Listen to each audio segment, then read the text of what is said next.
What the fuck is he doing in R. Balki's film? Crime investigative film है, अब बड़ी तेजी से भागी जा रही है। उसकी सबसे बड़ी वजह क्या है? A special romance in those eyes. Interest क्या रह गया फिल्म में? बड़ा बॉम्ब जो था वो मैंने पहले गिरा दिया। भाई बता दो कौन है? नहीं ऐसा नहीं है। I trust my subscribers. लो यार मैंने सस्पेंस ही खोल दिया। जब आंटी बिल्ली को खाना देती है ये दोनों तबाही फेर देती है। फिजिक्स पे बात हो रही है, फिजिक्स पे। ये सनी पाजी की ही फिल्म है। Now I say listen to this. Hey everyone, the Dark Knight is here. Now I say listen to this. Mumbai में एक सीरियल किलर सिर्फ और सिर्फ फिल्म क्रिटिक्स को मार रहा है, बुरी तरह मार रहा है, और इतनी बेरहमी से मार रहा है जिसकी कोई हद नहीं। और उन लोगों को क्यों मार रहा है? क्योंकि उसको लगता है वो लोग सही से फिल्म रिव्यूज नहीं दे रहे। और इस पागल को पकड़ने के लिए इंस्पेक्टर अरविंद माथुर को केस असाइन किया है।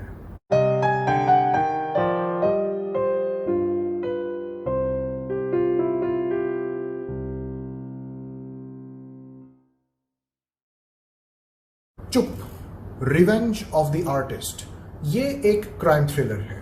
इस फिल्म में दो चीजें ऐसी हैं जिसकी वजह से मेरी इस फिल्म को देखने की दिलचस्पी बढ़ी। एक, डायरेक्टर आर बाल्की। माजी में इसने बड़ी दिलचस्प फिल्में बनाई हैं, चीनी कम, पा और पैडमैन। तीनों की स्टोरीज बहुत अच्छी थी, और जो कहानी मैंने अब आपको बताई इस फिल्म की, इट्स इंटरेस्टिंग। दूसरी वजह, Sunny Deol. It's not like if I'm a huge fan of Sunny Deol. No, it's not like that. But I know his shit. उसने क्या करना है फिल्मों में? He's a he-man, smashing every possible existence throughout the universe in some larger-than-life fighting sequences. And this is why I question myself. A guy like Sunny Deol, what the fuck is he doing in R. Balki's film? That's not his kind of thing. So this is why I wanted to see why Sunny Deol has picked this film. So we have got a new kind of a serial killer, जो star देने वालों को star दे रहा है, critics का critic. चुप में काफी मसाइल हैं, जिनमें से एक मसला ये है, जिसने ये फिल्म देखी है वो शायद मुझसे इत्तेफाक करे कि फिल्म के जो पहले 40 मिनट हैं उसमें आपको एक फीलिंग आएगी कि ये फिल्म की जो कहानी है बड़ी तेजी से भागी जा रही है। The dust of investigation is not settling, but it is just running away like crazy. Always remember, crime investigation फिल्मों में जो पहले 40 मिनट होते हैं ना, those are the storyteller's borrowed time to build an interesting case to the audience. Surprisingly, इस दफा are Balki की जो डायरेक्शन है throughout the film is ordinary. I'm surprised. Very ordinary direction plus dialogues are boring. Crime investigative फिल्मों में dialogues बड़ा अहम किरदार अदा करते हैं, उसमें काफ़ी वजन होता है क्योंकि उसमें काफ़ी इंटेंसिटी होती है, उसमें कुछ सस्पेंसेस खुलते हैं, but dialogues are quite boring. Danny और नीला का जो लव एंगल है that is unusual due to their mutual interest which is quite rare. लेकिन इस लव एंगल की जो इब्तिदा है वो it is quite boring because of unnatural coincidences. नीला कहीं जाती है वहां पे उसको डैनी दिख जाता है, डैनी कहीं जाता है तो उसको नीला दिख जाती है। ठीक है भाई, दुनिया छोटी, लेकिन इतनी भी छोटी नहीं यार कि इत्तेफाक से दोनों की मुलाकात हो रही है। No man. इस फिल्म की कहानी में और ये जो केस है जो इंस्पेक्टर अरविंद माथुर को असाइन किया है वो काफी उसमें पोटेंशियल है और काफी सॉलिड है, बट द प्रॉब्लम इज कि writing quality was terribly missing. And you know why? अब मैं आपको इस फिल्म का सबसे बड़ा प्रॉब्लम बताने लगा हूं जिसकी वजह से the film falls flat, specially in the second half. उसकी सबसे बड़ी वजह क्या है? और सबसे बड़ी वजह है कि हमको फिल्म के पहले हाफ में बता दिया कि कातिल कौन है। फिल्म का कातिल कौन है हमको फर्स्ट हाफ में पता चल गया। क्राइम इन्वेस्टिगेटिव फिल्म है, अब क्या मजा आएगा देखने में? मतलब रह क्या गया? जब आप फिल्म के पहले घंटे में बता देते हैं कि असली कातिल कौन है तो फिर इन्वेस्टिगेशन देखने का वो मजा ही नहीं रहता ना। इंसान कैसे एंजॉय करेगा? क्राइम इन्वेस्टिगेटिव फिल्मों में क्या होता है, एक असाइनमेंट आता है, आप केस को सॉल्व करने में लगे होते हैं, you start trying to puzzle all the problems and mysteries कि ऐसे हुआ होगा वैसे हुआ होगा, तो कातिल कौन हो सकता है? कैरेक्टर्स पे कैरेक्टर्स आते हैं, सबको पकड़ते हैं, तू होगा, नहीं ये भी नहीं है, तू होगा, नहीं ये भी नहीं है। और फिर फिल्म के एंड तक के जब सारा तजस्सुस और वो सारा जो इंटरेस्ट बन चुका होता है कि भाई बता दो कौन है, फिर आके फिल्म के एंड में पता चलता अबे ये था। लेकिन चुप में हम पहले घंटे के बाद चुप हो गए, क्योंकि आपको पता है कि कौन है। अब रह क्या गया? Film is now highly predictable. हमको पता है इंस्पेक्टर अरविंद माथुर, सनी देओल कभी नहीं मरेगा, उससे कभी मौत आनी नहीं है। ये बंदा जानी दुश्मन में नहीं मरा तो चुप में मरेगा। अच्छा, इस फिल्म के दूसरे प्रॉब्लम्स। अब सबसे बड़ा प्रॉब्लम तो मैंने आपको बता दिया। चलो, अब तो फिल्म रिव्यू देखने का इंटरेस्ट भी नहीं रहा होगा, क्योंकि सबसे बड़ा बॉम्ब जो था वो मैंने पहले गिरा दिया। नहीं, ऐसा नहीं है। I trust my subscribers and viewers. एक प्रॉब्लम है परफॉर्मेंसेस की। क्राइम इन्वेस्टिगेटिव फिल्म में वैसे तो इतनी ज़्यादा ज़रूरत नहीं होती। इसमें जो सबसे ज़्यादा इम्पोर्टेंट जो होता है, जिसकी परफॉर्मेंस जज की जा सकती है, वो होता है the psycho killer, the antagonist. And he was very very disappointing. वो लोगों को काटने का जुनून, वो उनका खून फैलाना, ये जो एक कला होती है ना, ये जो एक आर्ट होती है, you need a special romance in those eyes. और वो चीज़ दिलकीर सलमान में नहीं थी। लो यार, मैंने सस्पेंस ही खोल दिया। Dulquer Salmaan as the maniac in the hunt, he was disappointing. He is a good actor, but ये किरदार इसके लिए नहीं है। उसमें ना एक साइको किलर में एक पागलपना चाहिए होता है, वो आपको इसमें दिखाई नहीं दे रहा।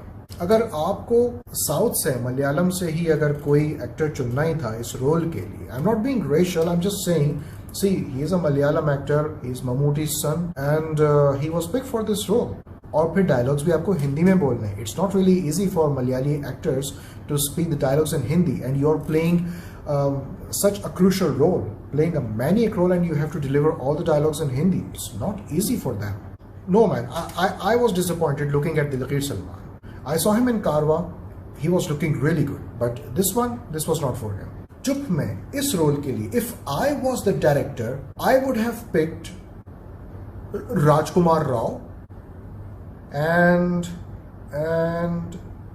एंड रणवीर सिंह।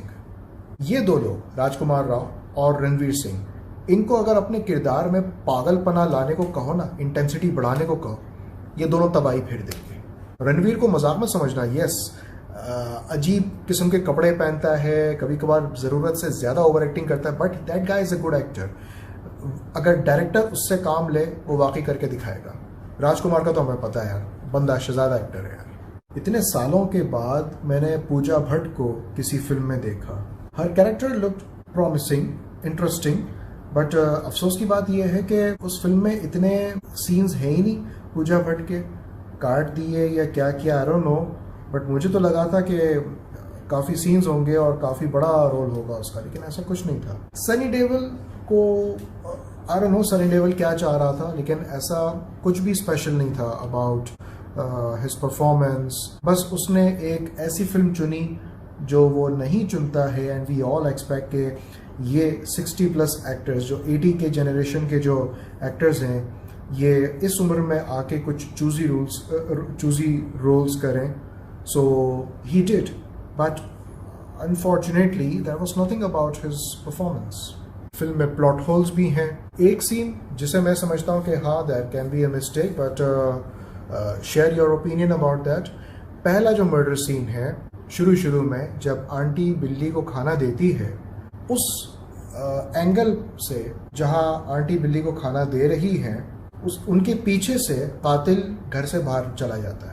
हमको उस वक्त दिखाई नहीं देता, लेकिन जब यही सीन दोबारा से रिपीट किया जाता है फिल्म के बीच में, तो उसी एंगल पर कातिल को आंटी के पीछे से जाते हुए दिखाते हैं। So was that for narrative purpose और was that a mistake? Film के आखिर में डैनी नीला को इमारत की 3री या 4थी मंजिल से फेंकता है और वो जमीन पर ऑन द हार्ड सरफेस गिरती है। This is how she looks like. How come she survived with her head visibly hit on the path? That force! Imagine, वो उस लड़की का वजन क्या होगा? Let's say 40 होगा। 4थी मंजिल से, फिजिक्स पे बात हो रही है, फिजिक्स पे 4थी मंजिल से आप 40 किलो की एक लड़की को फेंक रहे हो जमीन पर on the hard surface, how come she survive? अच्छा, उसी खिड़की से इंस्पेक्टर अरविंद माथुर, सनी देओल, वहीं से वो छलांग लगाते हैं और दूसरी तरफ वो गिरते हैं ऑन द हार्ड सरफेस और उनको सिर्फ लेग इंजरी होती है। यहाँ पे मुझे यकीन आया कि ये सनी पाजी की ही फिल्म है। ये चौथी मंजिल से क्या, ये तो अगर बुर्ज दुबई से भी अगर छलांग लगाते ना तो भी इनको कुछ नहीं होना था। अरविंद माथुर रेल ट्रैक में व्हील कार्ट पर बैठकर डैनी को मारते हैं। अब मुझे कोई ये बताए इतनी खामोशी में डैनी को अपनी तरफ आते हुए व्हील कार्ट की आवाज कैसे नहीं सुनाई दी? चुप is an obvious tribute to the legendary film maker Guru Dutt. वो बैकग्राउंड में एक बारीक सी एक आवाज बार बार बज रही होती है। वो पुराने गीत और फिल्म के कुछ मनाजिर, खासतौर पे वो studio scene, the iconic scene जिसमें से रोशनी आती है, these are all prestigious references from Guru Dutt's cinematic artistry. Shaping a villainous character's origins inspired from Gurudutt's real-life melancholy over a failure of his film is the biggest plus of this film. Danny को यही दिखाया है कि वो उन लोगों को मारता है जो लोग फिल्म के सही रिव्यूज नहीं देते। अब मैं इसको इस एंगल से देखने लग गया हूं और इसमें मैं आर बाल्की को अप्रिशिएट करूंगा to coming up with a mind blowing idea. What if Guru Dutt after a huge failure of his last directional film Kaagaz Ke फूल ये पागल हो जाता और ये उन लोगों को मार रहा होता जिन जिन लोगों ने इस फिल्म के रिव्यूज अच्छे नहीं दिए। मुझे इसमें कोई शक नहीं कि 2022 की तमाम बॉलीवुड फिल्मों में चुप की कहानी has to be one of the best stories, लेकिन अफसोस इस बात का है कि इस बेहतरीन कहानी को अच्छी हिदायतकारी नहीं मिली, अच्छा स्क्रीन प्ले नहीं मिला। हालांकि फिल्म आर बाल्की ने बनाई, बट आई डोंट नो इस दफा क्या हुआ। So this time I am disappointed. इस फिल्म के पास कहानी थी, इस फिल्म के पास एक अच्छा हिदायतकार था, इस फिल्म में अदाकारों का इंतखाब अच्छा था, Diljit, Salman, Sunny Deol, they are all good actors. लेकिन समटाइम्स शिट हैपेंस।